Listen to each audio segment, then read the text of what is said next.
नमस्ते, मैं Somnath Mahale, founder of Mahale coaching classes. क्यों कुछ स्टूडेंट्स के एग्ज़ाम में कम मार्क्स आते, इसके ऊपर हम चिंतन कर रहे थे। तो मैंने आपको बताया था कि मेरे हिसाब से टोटल 21 रीज़न है जिसकी वजह से स्टूडेंट के एग्ज़ाम में कम मार्क्स आते हैं। तो उन 21 रीज़न में से हमने 15 रीज़न पिछले 3 वीडियो में डिस्कस किए और आज ये हमारा आखिरी वीडियो है। और इस वीडियो में हम बचे हुए जो 6 रीज़न है उसको डिस्कस करेंगे और इस सीरीज़ को आज हम एंड कर देंगे। तो आज का पहला रीज़न मुझे लगता है कि बहुत सारे स्टूडेंट्स हैं ना, वो टीचर से बहुत डरते हैं और कुछ टीचर्स को भी अच्छा लगता है, उनको भी अच्छा लगता है कि टीचर्स हमसे डरते हैं, पर ये कोई अच्छी बात नहीं है। स्टूडेंट्स और टीचर्स इनमें फियर नहीं होना चाहिए, पर टीचर्स को लगता है कि स्टूडेंट्स से हमसे डरना चाहिए। ऐसा नहीं होना चाहिए, क्योंकि डरना और रिस्पेक्ट करना इसमें बहुत डिफरेंस है। पर हम इस मामले में नहीं पढ़ने वाले। पर मुझे लगता है कि जो स्टूडेंट्स है वो टीचर से इतने डरते हैं, कुछ स्टूडेंट्स तो इतने डरते हैं वो सामने तक नहीं जाते, क्वेश्चन पूछना तो दूर की बात है। अगर वो इतने डरेंगे और टीचर से बात तक नहीं करेंगे, उनके सामने नहीं जाएंगे, उनके डाउट्स नहीं पूछेंगे, तो उनके कंसेप्ट्स, उनके डाउट्स कभी क्लियर होते नहीं है और उनके एग्ज़ाम में कम मार्क्स आते हैं। दूसरा रीज़न मुझे लगता है कि मीनिंगलेस रिलेशंस। मैंने आपको पहले भी बताया था कि हमारे कुछ ऐसे फ्रेंड्स होते हैं, अगर उनको स्टडी अच्छा लगता है तो आप भी स्टडी करेंगे, अगर उनको स्टडी अच्छा नहीं लगता है तो आप भी स्टडी नहीं करेंगे। ऑब्वियसली बात है। पर मैं इस मुद्दे को, इस पॉइंट को थोड़ा इलेबोरेट करके बताता हूँ। मुझे कहना है कि कुछ मीनिंगलेस रिलेशंस होते हैं, उनकी वजह से भी आपके एग्जाम में कम मार्क्स आते हैं। मतलब कुछ निगेटिव पीपल होते हैं, वो आपके फैमिली में हो सकते हैं, आपके पड़ोसी हो सकते हैं, आपके रिश्तेदार हो सकते हैं, कोई भी हो सकता है। वो बार बार आपकी एनर्जी सक कर लेते हैं, आपका मोटिवेशन सक कर लेते हैं और वो आपको एहसास देते हैं कि आप में कुछ कमी है। मतलब हम एवरेज है, आप एवरेज है और हम एवरेज ही रहेंगे, ऐसा उनको लगता है और आपके ऊपर थोप देते हैं। वो आपको भी एवरेज बोलने लग जाते हैं। आपके अंदर पोटेंशियल होता है टॉपर बनने का, आपके अंदर मोटिवेशन होता है टॉपर बनने का, पर वो आपकी एनर्जी सक कर लेते हैं और इस वजह से आप टॉपर नहीं बनने वाले हैं। टॉपर ही नहीं, अगर आप लाइफ में ऐसे निगेटिव लोगों के साथ ज़्यादा टाइम बिताओगे, पर बात तो ये है कि हमें पता होता है कौन कौन से लोग निगेटिव है और कई बार ऐसा भी होता है कि वो निगेटिव होते हैं फिर भी हम उनके साथ ही ज़्यादा टाइम बिताते हैं। पॉजिटिव लोगों के साथ हम ज़्यादा टाइम नहीं बिताते, निगेटिव लोगों के साथ कई बार हम ज़्यादा टाइम बिताते हैं। तो वो एनर्जी हमारी सक कर लेते हैं, मोटिवेशन सक कर लेते हैं और लाइफ में भी वो हमें एहसास करा देते हैं कि हम एवरेज है, तुम भी एवरेज बन के रहोगे।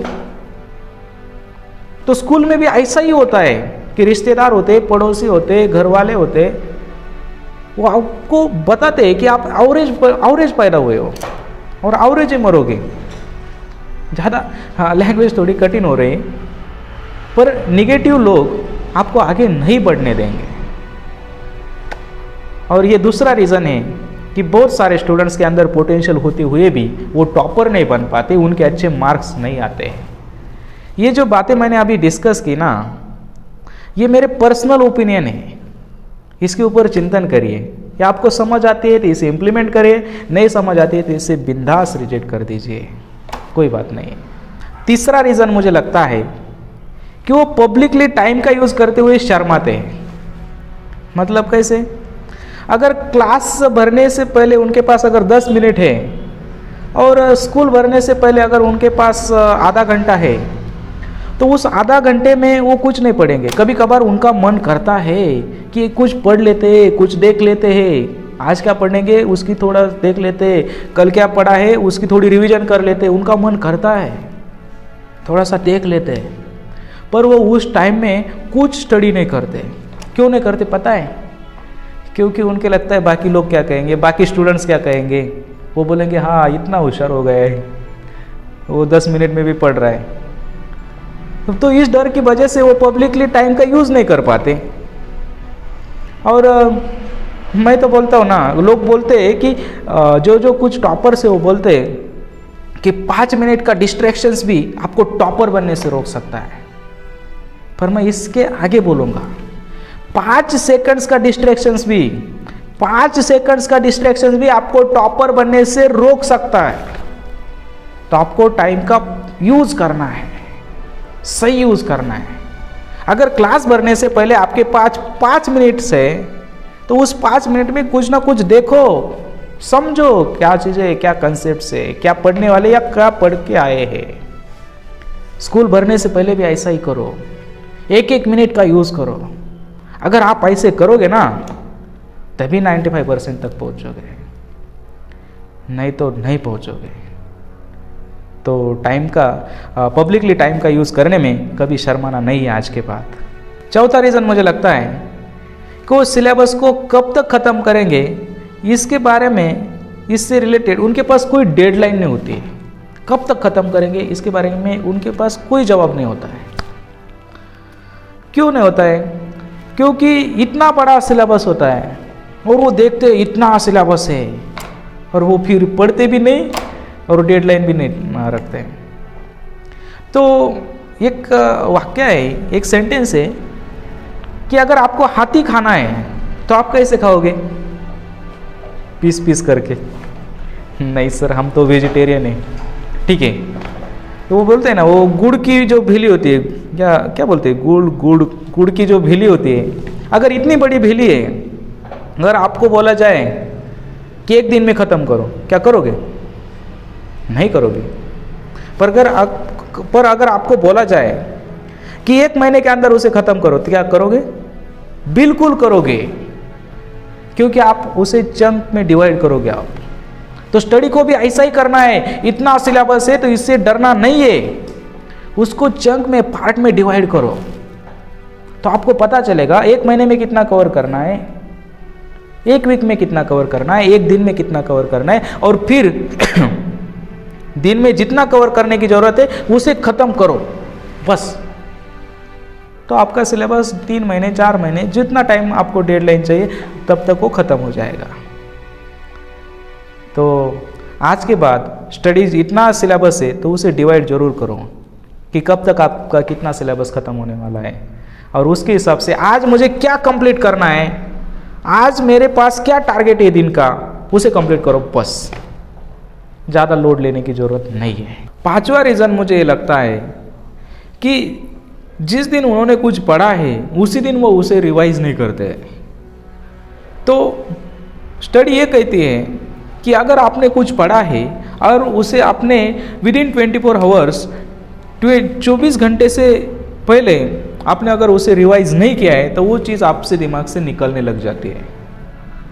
तो आपको क्या करना है, स्कूल में पढ़ो या क्लास में पढ़ो या कुछ भी पढ़ो, उसे विदिन 24 आवर्स 24 घंटे से पहले उसे रिवाइज कर लेना है। अगर आपने 24 घंटे से पहले उसे रिवाइज नहीं किया तो बहुत सारा पार्ट आप भूल जाएंगे और कुछ परसेंट ही आपको याद रहेगा। तो आपको एक काम करना है कि जिस दिन आपने जो भी कुछ पढ़ा है, घर जाकर पहले काम आपको रिवीजन ही करना है, बाद में दूसरा नया स्टडी सीखना है, सेल्फ स्टडी करना है, होमवर्क करना है, पर पहले आपने जो कुछ पढ़ा है उसे रिवाइज करना है। और बहुत सारे स्टूडेंट्स जिस दिन उन्होंने कुछ पढ़ा है उसी दिन वो उसे रिवाइज नहीं करते और इस वजह से उनके एग्जाम में कम मार्क्स आते हैं। 6ठा रीज़न मुझे लगता है, 6th रीज़न मुझे लगता है कि वो टाइम को ब्लॉक नहीं करते हैं। मैंने पहले भी आपको इस बारे में थोड़ा बताया है कि शेड्यूल बनाना कितना इंपॉर्टेंस है, टाइम टेबल बनाना कितना इंपॉर्टेंस है, पर उस टॉपिक को मैं आज थोड़ा और इलेबोरेट करके बताता हूँ कि टाइम ब्लॉकिंग इतना इंपॉर्टेंट क्यों है। मैं आपको प्रैक्टिकली बताता हूँ। अगर आपको एक चैप्टर प्रिपेयर करने के लिए 1 महीने का समय दिया जाए तो आप उस चैप्टर को प्रिपेयर करने के लिए 1 महीना लगाओगे या नहीं लगाओगे? लगाओगे।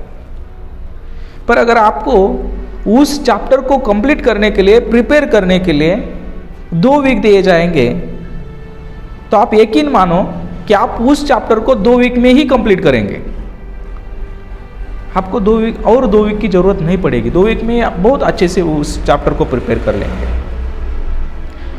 मैं और थोड़ा बताता हूँ कि 1 वीक दिया जाएगा ना, तो 1 वीक में भी आप अच्छी तरीके से प्रिपेयर करेंगे। जितने 1 महीने में प्रिपेयर कर सकते थे ना, उसी तरीके से 1 वीक में भी प्रिपेयर करेंगे और मैं और थोड़ी डेयरिंग करके बोल रहा हूँ कि अगर आपको एक दिन दिया जाएगा ना, तो एक दिन में आप जैसा प्रिपेयर करेंगे ना उस चैप्टर को, जैसे एक महीने में कंप्लीट कर रहे थे, एक महीने में आप उसे प्रिपेयर कर रहे थे अच्छी तरीके से, तो एक दिन में भी वही उसी तरीके से कंप्लीट करोगे, प्रिपेयर करोगे।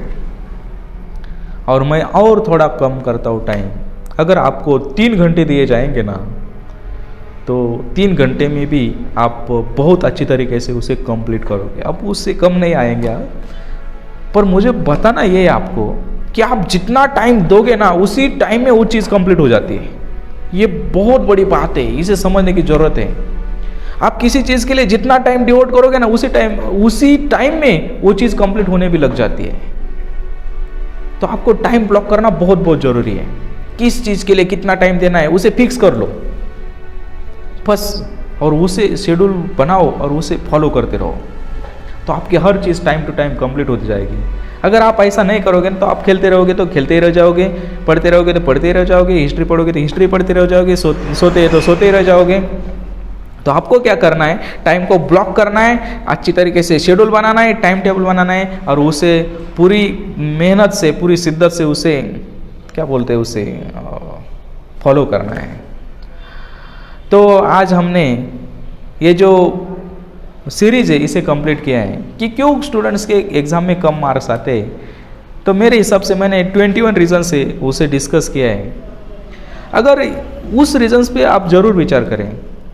अगर कुछ भी रीज़न्स आपको अच्छा लगता है तो चैनल को सब्सक्राइब करो, वीडियो को लाइक करो, सब्सक्राइब करो, और रुकते हैं और अगली सीरीज़ जल्दी शुरू करेंगे। Thank you.